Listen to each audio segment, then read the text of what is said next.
بلغ مقاصدنا واغفر لنا ما مضى يا واسع الكرم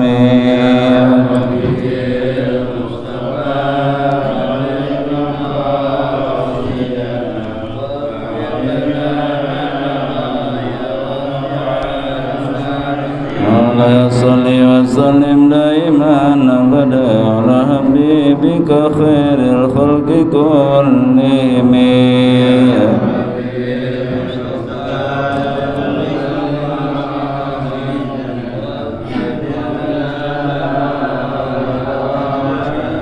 والحبيب الذي ترجى شفاعته لكل حال من الأول مقدم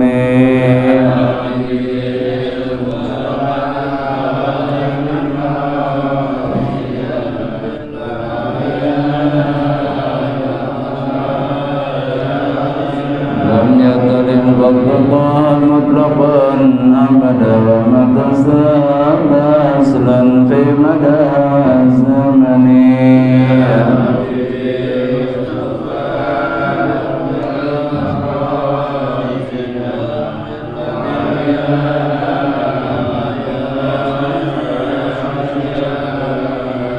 خمسة نطفي بها حبل الوباء الحاطمة المصطفى والمرتضى بنهما وفاطمة يا رب بالمصطفى بلغ مقاصدنا واغفر لنا من مضى يا واسع اللهم صل وسلم وبارك عليه وعلى آله حمدا لله وشكرا على نعم الله صلاة وسلاما على رسول الله سيدنا محمد بن عبد الله وعلى آله وصحبه ومن نصره وتبعه ولا حول ولا قوة إلا بالله أما بعد فقلت بما قال الله عز وجل رب اشرح لي صدري ويسر لي أمري واحلل عقدة من لساني يفقهوا قولي سبحانك لا علم لنا إلا ما علمتنا إنك أنت العليم الحكيم وأحيي إليها القلب من بعد موته بذكرك يا قيوم حقا تقومت أجد يا إلهي به علما وحكمة وطهر به قلبي من الرزق والغلط ربنا زدنا علما وارزقنا فهما وألحقنا بالصالحين ربنا زدنا علما وارزقنا فهما وألحقنا بالصالحين ربنا زدنا علما وارزقنا فهما وألحقنا بالصالحين آمين يا رب العالمين. Hadratul mukarramin wal muhtaramin, para guru, para sepuh, para pejabat, para tokoh masyarakat, khusus yang sama dihormati guru kita mukarram Ustaz Salman, Ustaz Tajuki, sesepuh tokoh masyarakat Bapak Haji Fendi, Bapak Haji Sucipta, keluarga besar guru kita almarhum Ustaz Yusuf Kak, jajaran TKM Musola Nurul Yakin, bapak-bapak hadirin yang mudah-mudahan semuanya dimuliakan Allah Subhanahu wa Ta'ala. Alhamdulillah, walaupun dalam keadaan dari gerimis, hawanya males, ya kita ya yang hadir di sini ya dapat memaksakan diri atau melawan hawa nafsu kita untuk senantiasa beristiqomah melaksanakan pengajian ya, walaupun hawanya rada malas ya biasanya makan kebanyakan ini ya, minimal ini ketutup nih ya itu. Bismillahirrahmanirrahim ya. Pengajian yang biasa saya sampaikan ini kemarin menjelaskan tentang keutamaan kota Mekah, dilanjutkan keutamaan kota Madinah, kemudian babnya mah atau pasalnya mah selanjutnya menjelaskan tentang hifadzil Quran atau fi fadilatul Quran, menjelaskan tentang keutamaan Al-Quran di kitab Irsyadul Ibadnya mah ya itu. Tapi ini saya selingi kitab yang menjelaskan tentang keadaan orang yang meninggal dunia ya, termasuk kaitan dengan alam kubur atau alam gaib ya. Bismillahirrahmanirrahim. Ya, al-babul hadiya asyar. Ya. Ini ada murakkab ya, itu bab ni fathah semua. Al-babul hadiya asyar fi dzikri nida'ir ruhi ba'dal khuruj. Ya, bab ke-11 di sini. Ya, dalam kitab menjelaskan tentang surga dan neraka. Ya, fi dzikri nida'ir ruhi ba'dal khuruj, ya, di dalam menerangkan atau menjelaskan nida'ir ruh, memanggil-manggilnya ruh ya, itu dipanggil-manggil ya, teriak-teriak ba'dal khuruji, setelah keluar dari jasad ya. Setelah meninggal dunia, ruhnya dicabut, terpisah dari badannya, dari jasadnya, itu ruhnya ya, itu manggil-manggil atau teriak-teriak ya. Fil khabari, dia dalam hadis ruwiya diriwayatkan an Aisyah radhiyallahu anha, dari Siti Aisyah radhiyallahu anha qalat, Siti Aisyah berkata begini, kuntu qa'idatan mutarabbi'atan fil baiti. Adalah aku, kata Siti Aisyah, qa'idatan ya, sedang dalam keadaan duduk, mutarabbi'atan sila ya, jadi saya lagi duduk sila fil baiti, di rumah ya, di rumah saya sendirian, kemudian duduk bersila. Iddakhala Rasulullah alaihi salam, kemudian tiba-tiba atau ujub-ujub ya, itu baginda Rasulullah SAW masuk ya, kan di rumah, terus Nabi masuk. Fasallama alayya, maka kemudian dia memberi salam kepada saya, assalamualaikum atau assalamualaikum ya Aisyah. Nah, itu salam ya. Kemudian setelah Rasulullah memberi salam dan saya jawab, sebagaimana kebiasaan saya ketika Rasulullah datang pulang ke rumah dalam rangka menghormati beliau, memuliakan beliau, kata Siti Aisyah, faradwan aku malah kama kanat adati inda dukhulihi, maka saya mau berdiri seperti kebiasaan saya ketika Rasulullah masuk ya, berdiri ya. Gitu. Jadi menghormati sebagai Rasulullah, menghormati sebagai suami. Ya, itu anu bagus mah pamajikan teh lamun nama salaki datang teh ya minim bukakeun panto atuh, ieu mah cicing gitu.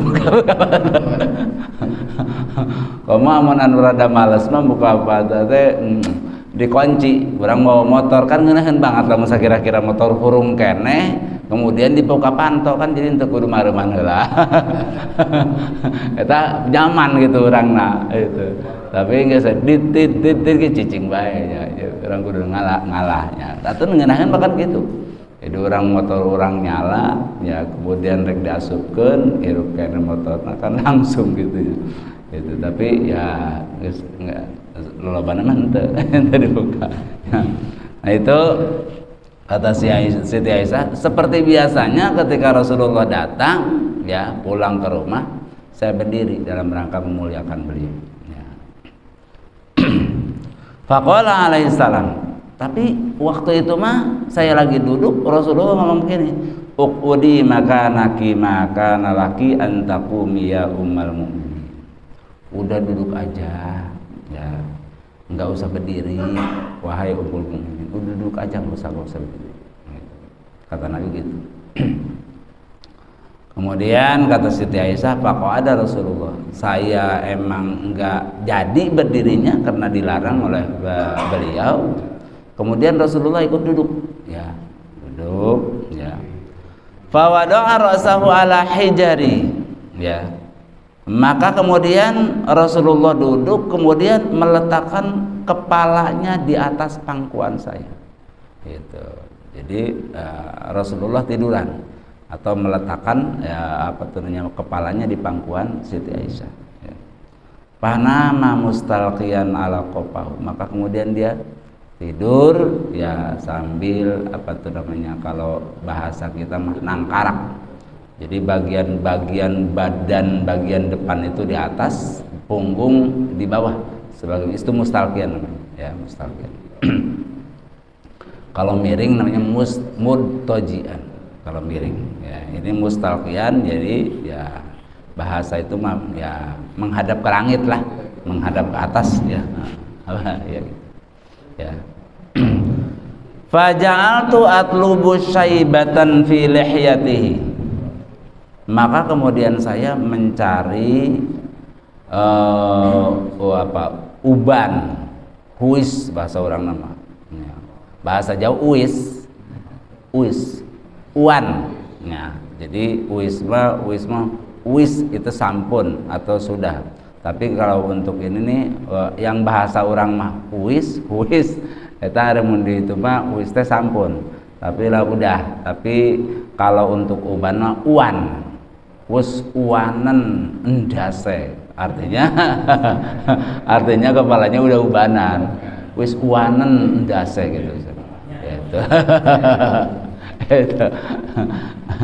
Itu endase kepalanya. Ya, jadi geus kolot, nandakeun geus kolot kayak wis uan itu. Tase 6 deh. Wis uanen. Nah, udah sepuh ya, udah kolot ya. Jadi saya kemudian mencari faja'altu atlubu syaibatan fi lihyati, kemudian saya mencari uban ya, itu rambut putih ya rambut putih ya, fi lihyati di ininya, jenggotnya, karena Nabi berjenggot Nabi ya. Sunnahnya jenggot itu emang gak dicukur ya, itu bahkan di fikih itu haram mencukur jenggot itu ya. Jadi kalau ada yang berjenggot, orang yang berjenggot jangan diusilin jenggot doang panjang gitu. Kan ada yang begitu tuh. Nah, yang pidato kadang-kadang begitu tuh, jenggot doang panjang, otaknya mah gitu. Rusak itu, bahaya yang begitu tuh, nggak boleh ya. Itu emang nggak boleh dicukur jenggot itu sebenarnya. Ya. Nah, makanya Abu Bakar Basir jenggotnya panjang. Tapi ideologinya itu ya bahaya. Fara'aitu biha tis'a asyarata sya'ratan baydha'ah. Ya, maka kemudian setelah saya mencari rambut putih di jenggotnya, fara'aitu biha tis'a asyarata sya'ratan baydha'ah. Saya melihat ada 19 rambut yang sudah memutih ya. Jadi jenggot tadi hitung ku Siti Aisyah. Siti Aisyah anu geus putih ya, anu geus putihnya jenggot tadi hitung jumlahna aya 19. Nah, itu. Masa etiknya. Fatafakartu fi nafsi, maka kemudian saya pikir pada diri saya. Jadi saya mikir kemudian. Ya. Fakultu, di dalam pikiran saya timbul pikiran begini. Innahu la yakhruju minad dunya qabli fatabqal ummatu bila nabi. Waduh, kalau udah memutih begini tanda-tanda udah deket dipanggil sama Allah. Jadi ketika rambut kita udah putih, jenggot udah putih, itu udah dekat itu. Jadi udah asar lewat lah ya. Itu kalau ibarat hari mah udah rada-rada deket ya itu. Udah ini ya. Kalau anak-anak mah kan masih pagi sebutnya ya, usianya masih pagi, masih apalagi sebutnya dini, usia dini, nggak pagi banget ya, kecil banget gitu ya, balita gitu ya. Itu PAUD, usia dini ya itu. Kalau kita udah senja, bahkan udah sore ya, itu udah mau maghrib. Nah, kalau udah memutih. Jadi dalam pikiran saya, waduh, ini sebentar lagi akan kembali beliau itu pulang dari dunia, keluar dari dunia qabli sebelum saya. Aduh, kayaknya ini udah meninggal sebelum saya. Ya, itu kata Syekh. Fatal baqal ummatu bila nabiyyin, kemudian umat tersisa nanti kalau sepeninggal beliau, berarti umat ditinggal nabinya, nggak ada nabi umatnya. Gitu. Pak Baka itu kemudian saya karena punya pikiran seperti itu, kemudian saya nangis, kata si Siti Aisyah. Hatta sala dumu aini ala khaddi wa taqaqara minhu ala wajhihi, sampai mengalir air mata saya ke pipi saya. Ya, itu. Saya nangis, kemudian sampai air mata saya mengalir ke pipi. Wa taqaqara minhu ala wajhihi, kemudian menetes ke wajah baginda Rasulullah sallallahu alaihi wasallam, sampai netes ke wajah Nabi. Ya. Pantabaha min naumihi, maka kemudian Nabi bangun dari tidurnya. Nabi terbangun dari tidurnya karena kena tetesan air mata saya, kata Siti Aisyah. Faqala alaihi salam, maka kemudian Nabi bertanya kepada Siti Aisyah, "Malladzi abakaki ya ummal mukminin?" Apa yang menjadikan engkau nangis, ya itu wahai ummul mukminin Siti Aisyah? Apa sebabnya kamu itu sampai nangis? Gitu. Apa yang menjadikan engkau nangis? Faqassastu alaihil qissata, maka kemudian saya menceritakan, ya itu pikiran saya itu tadi, ya itu terbayang, terbersit di dalam pikiran saya itu begitu. Ya berarti kalau Nabi meninggal berarti saya ditinggal dan umat ya ditinggal oleh nabinya, jadi tidak ada nabi lagi, kata Siti Aisyah. Jawabannya seperti itu. Summa qala alaihi salam, maka kemudian Nabi berkata lagi atau bertanya kepada Siti Aisyah, ayu halin asyaddu alal mayyiti, ya. Ayu halin asyaddu alal mayyiti, ya, keadaan apa yang lebih dahsyat terhadap mayit, wahai Siti Aisyah? Mayit itu yang lebih luar biasa, yang repot-repotnya itu mayit itu dalam keadaan seperti apa, atau waktu bagaimana keadaan mayit itu? Nah, fakultu, maka kemudian saya menjawab, kul ya Rasulullah, ya katakanlah wahai Rasulullah, coba jelasin aja dalam keadaan apa mayit itu yang paling keadaannya luar biasa repotnya. Nah, gitu kata Aisyah. Faqala alaihi salam, maka kemudian Nabi malah berkata, bal quli anti, itu ya kamu ajalah yang ngomong keadaan mayit yang paling repot itu ya dalam keadaan apa, itu kata Kang Dinar. Fakultu, maka kemudian saya ngomong begini, la yakunu asaddu halatin alal mayyiti min waqti khurujihi min darihi. Kata saya, la yakunu asaddu halatin alal mayyiti min waqti khurujihi min darihi. Keadaan yang paling dahsyat, yang paling repot, yang paling susah terhadap mayit, yaitu min waqti khurujihi min dari mulai dia si mayit itu keluar dari rumahnya, dibawa keluar dari rumahnya. Tadinya di dalam rumah, di apa tuh namanya, dibaringkan ya, tuh kemudian dibawa keluar ya itu dari rumahnya. Waktu itu yahzanu auladuhu khalfahu, ya sedih anak-anaknya ada di belakang dia, ya itu.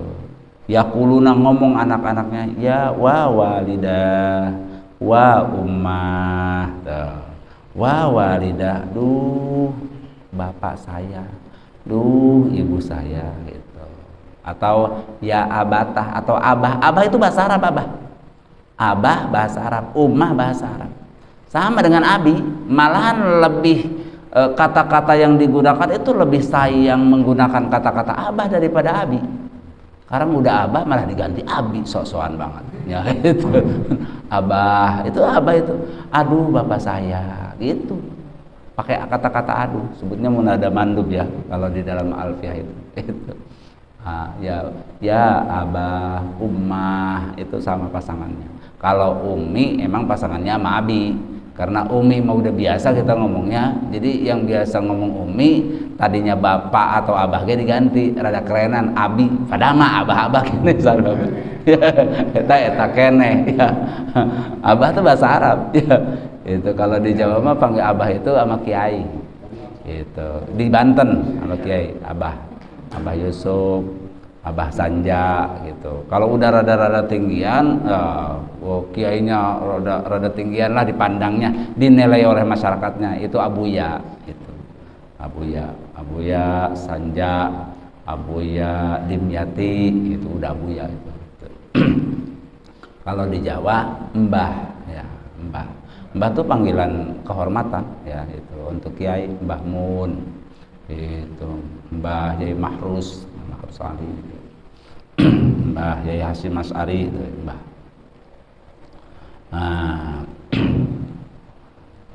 Yahzanu auladuhu khalfahu yaquluna wa walidah wa umma, aduh bapak, aduh ibu, tuh anak-anaknya tuh yang ditinggal ya. Kemudian wa yaqulu walidu ya ibna, kalau yang apa tuh yang meninggalnya anaknya, bapaknya ngomong ya ibna, aduh anakku gitu. Itu aduh putriku itu. Nah, itu. Pakola, maka kemudian berkata Nabi alaihissalam, hada syadidun, ini ge emang termasuk luar biasa ya, itu artinya berat ya, dihadapi oleh baik oleh orang yang meninggal maupun oleh orang yang ditinggalkan ya. Itu fama asyaddu minhu, apa yang lebih dahsyat daripada itu ya, itu lebih susah daripada itu. Qultu, kemudian saya berkata, kata Siti Aisyah, la takunu halatun asyadda 'alal mayyiti min hini yudha'u fi lahdihi ya. Tidak ada keadaan mayat yang lebih dahsyat, yang lebih rekoso, lebih repot ya, dibandingkan ketika diletakkan di liang lahatnya. Mayat diletakkan di liang lahatnya itu untuk mayatnya ke. Wa yusaturabu alaihi, kemudian ditutupi tanah lagi, diurugi tanah. Nah, dimasukkan ke liang lahat, kemudian diurugin tanah ya, masyaallah.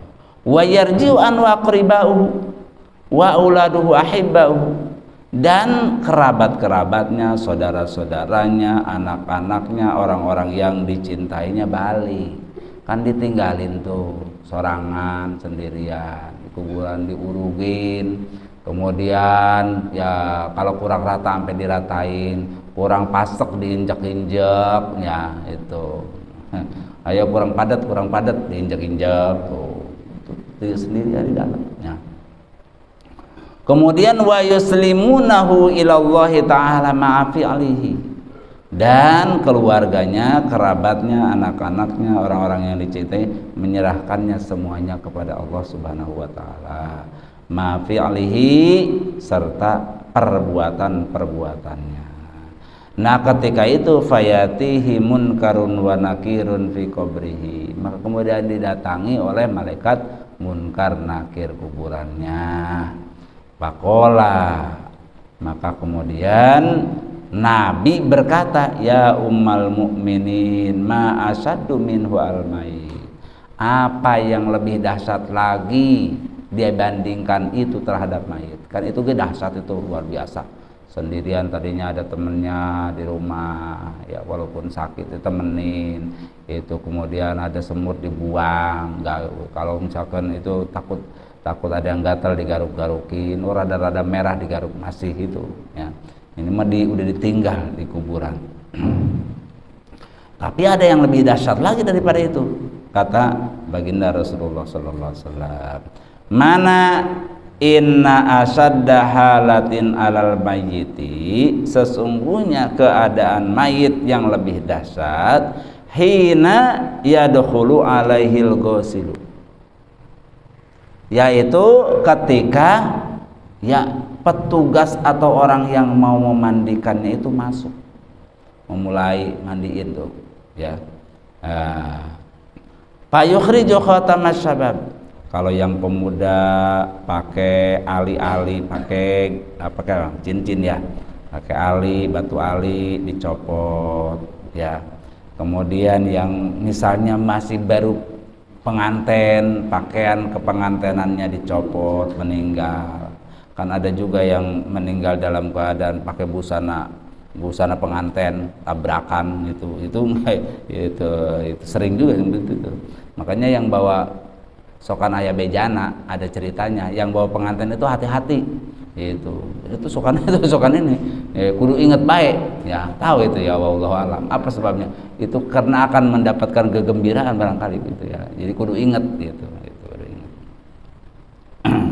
Ya karena ketika kita akan mendapatkan kegembiraan ya tentu ada kesedihan juga ya, ingat-ingat orang yang habis bangun rumah ya, itu usahanya maju misalnya, itu kudu inget-inget baik. Biasanya habis bangun rumah kalau kagak inget itu suka ada apa gitu, ada keluarga yang meninggal, ada yang sakit lah gitu, biasanya gitu ya, jadi kudu inget kita ya, ingatnya dengan melakukan kebaikan gitu ya.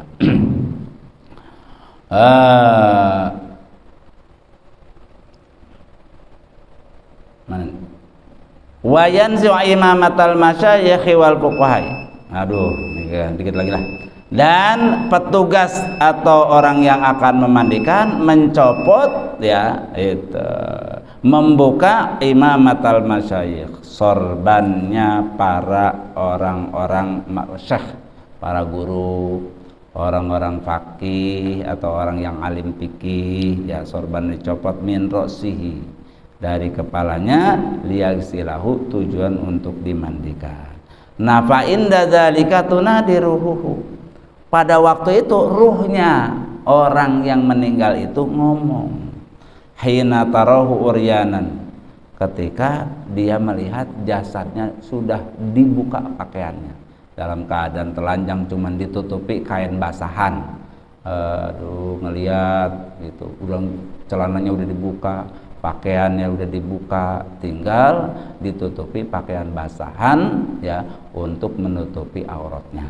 Nah ketika itu ngomong itu ya, siruhnya bisautin yasmahu qulul khalaiki illa saqalain, dengan suara yang keras yang bisa didengar oleh seluruh makhluk kecuali jin dan manusia. Jadi binatang-binatang dengar suara ruh yang teriak-teriak itu ya. Itu ngomong gini, ya Gustal, hei orang yang mandiin, as'aluka billah, saya minta mohon itu, billahi demi Allah, antan za'asyabi birifki, nyopotin ya, bukain baju, bukain pakaian saya itu birifkin, alon-alon. Jadi buka pakaiannya jangan itu pelan-pelan. Apa sebabnya? Fa inni asta'ata qad istarahtu min muzadzabati malakil maut. Karena pada saat ini saya baru istirahat, ditarik ruh saya oleh malakul maut. Baru istirahat ini. Tadi ditarik ya, itu ruh saya oleh malakul maut. Nah itu. Wa idza subba alaihil maut, dan ketika dibanjurkan, dialirkan air ya ke si mayat, soha, dia ngejerit lagi, kadzalika, seperti itu lagi, ngomong gini, ya Gustal billahi la tasubba ma'aka haron ya, itu petugas atau orang yang mandiin, jangan membanjur badan saya dengan air yang panas ya, jangan yang anget-anget terlalu panas, itu jangan terlalu adem lagi di sini. Apa sebabnya? Karena badan saya habis kebakar saking panasnya, dicabut nyawa gitu. Jadi petugas mandiin itu jangan gubrak-gabrung gitu. Naro mayat itu, ngeletakin mayat itu pelan-pelan karena dia habis capek. Kasihan gitu ya, masya Allah ya. Nah, Bapak hadirin jamaah yang dimuliakan Allah, itu kalau diterusin ini sampai jam 9 kudunya. panjang banget, bahkan lebih dari jam 9 kayak udah nanti disambung lagi ya terus ngajinya. Tapi kalau sekarang ngaji nanti kemudian giliran saya nggak ngaji jadi putus. Ya mudah-mudahan kita diberikan istiqomah oleh Allah Subhanahu wa taala ya. Ini kita menceritakan tentang surga dan neraka dan tahapan-tahapan ya. Tahapan-tahapan untuk mencapai surga dan neraka, kemudian menjelaskan tentang penciptaan manusia, menjelaskan tentang dicabut ruh atau dicabut nyawa, menjelaskan tentang amalan-amalan yang bisa meringankan siksa kubur gitu diantaranya. Ini saja, kurang lebihnya mohon maaf. Allahumma bikin aku mutarik jadi nasrul mustaqim. Assalamualaikum warahmatullahi wabarakatuh.